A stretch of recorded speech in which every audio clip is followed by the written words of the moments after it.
Long ago, in the mist-shrouded kingdom of Ekunja, a child was born beneath a blood-red moon. When the midwives cleaned the royal baby, they recoiled in horror. Sprouting from a tiny forehead were horns, sharp and cold. The king, Chief Obinna, demanded they be cut off. They did, but by dawn, the horns returned, thicker and sharper than before. Panic choked the palace walls. Seers whispered that the royal family had betrayed the ancient forest spirits, and the princess was the debt they must pay.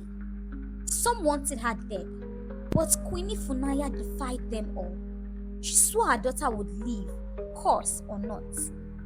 Yet, rumors spread through Ekunja like wildfire.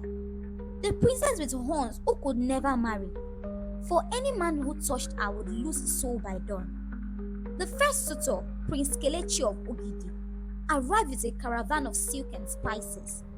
He was young, handsome, and arrogant enough to believe he could tame anything. On the wedding night, servants heard a scream so chilling, it froze their blood. They found Kelechi sprawled on the marble floor, his eyes wide open, mouth agape, as if he had seen something from the underworld. His body was untouched, but he was dead, his life snatched by something unseen. Fear strangled Ekunja like a vine. Suitors still came, but each met the same fate. In the dead of night, they died without a wound. Whispers turned to certainty. The princess with horns was a demon bride. They said she carried the spirit of the forest within her, jealous of any man who dared touch her. Each time, Adamma wept for the dead, her heart shattering at the thought that she was poison to any love that came her way.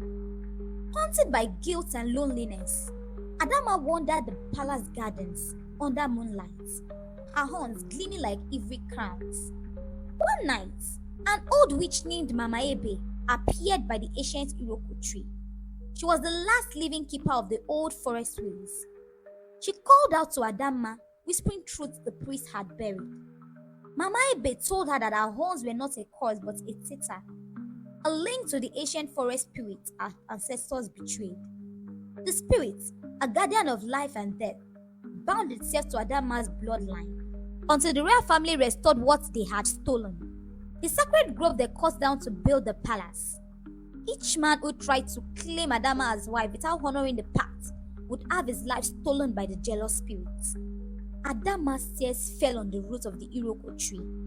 Mama Ebe told her there was still hope. If she entered the forbidden forest and offered herself to the spirits, she might break the bond. But the journey would be perilous. The spirit realm was filled with vengeful creatures that despised human flesh. Adamma knew she could not live another day cursed to kill what she loved. She vowed to enter the forest at dawn. At dawn, with only Mama Ebe's blessing and a dagger of carved bone, Adamma slipped past the palace gates. The guards turned a blind eye. Some pitied her. Others feared to touch her. The forest loomed like a sleeping beast. Ancient trees, blocking the sun. The earth thick with songs of unseen birds and the hiss of hidden snakes. As she stepped inside, the forest swallowed her whole. Strange lights flickered between the branches. She felt eyes watching her from the dark. The path was tangled with thorns that tore her silk gown. The deeper she went, the more her horns pulsed with warmth, as if they were calling to the spirits buried within the earth. When night fell, Adamma found herself standing before a great pool of water, the heart of the forest. There, a voice echoed in her mind, ancient, cold, and mournful. It told her of her ancestors' betrayal, of the grove turned to stone and marble, of the promise broken. If she wished to break the curse, she must sacrifice her crown, her title, and perhaps her life. Kneeling at the pool, Adamma pleaded for mercy. She offered her life, her spirits, even her horns, if it would free her and the men doomed to love her. The spirit listened, its voice weaving through the rustling leaves like a sorrowful song. He did not want her life. He wanted her to restore what was lost. To free herself, Adamma must convince her father to return the sacred grove to the forest. The palace must crumble, and the royal bloodline must bow to the old ways again. Only then would her horns fall away, and her touch no longer carry death. Mama Ebe's word echoed in her ears.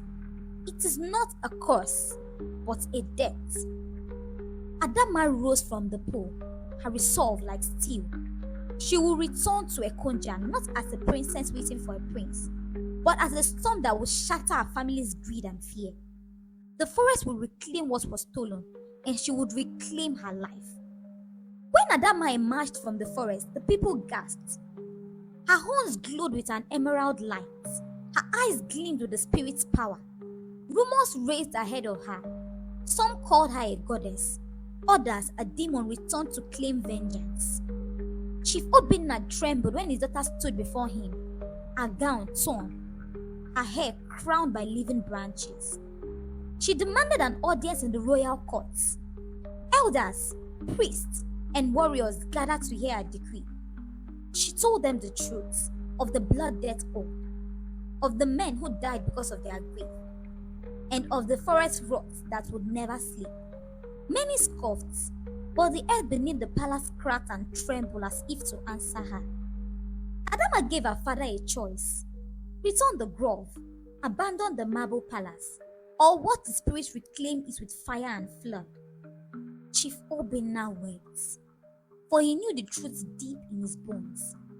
He had watched too many sons die for his pride. He agreed. The grove will be replanted. The stones returned to the earth. The princess with horns became the queen who restored life to Ekunja. Years passed as the palace fell stone by stone, and trees rose where marble once gleamed. The people of Ekunja learned to revere the forest again, gathering fruits and herbs instead of gold and jewels. In the heart of the new grove, Adamma lived not as a queen on a throne, but as a guardian of balance. One morning, as she bathed in the silver pool that once demanded a sacrifice, she felt a warmth at her brow. She touched her horns. They crumbled like ash in her hands. The spirit's debt was paid. Her curse was lifted. That night, a young farmer named Ikenna came to her grove, not to claim her as a bride, but to sit beside her under the iroko tree. They spoke of dreams and fears, and the life they could share. When he took her hand, no scream echoed through the night, only the songs of the forest welcoming their new beginning. Long after Adamma's tale turned to legend, mothers in Ekunja still warned their children, real love must be earned through sacrifice, truth, and courage.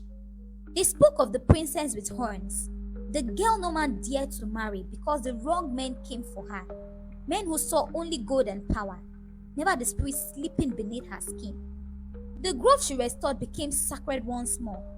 Lovers gathered beneath the iroko tree where Adamma and Ikenna whispered promises in the moonlight, their laughter echoing with hope. Some said the forest sang when she walked by, her hair now crowned only by wild flowers, not horns.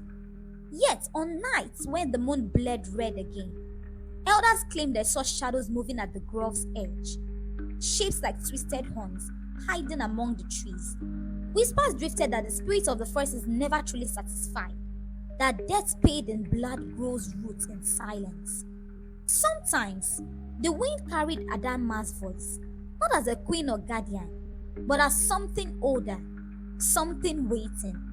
And so, the people of Ekunja keep watch whenever the moon turns crimson, because they know that the princess with horns may rise again.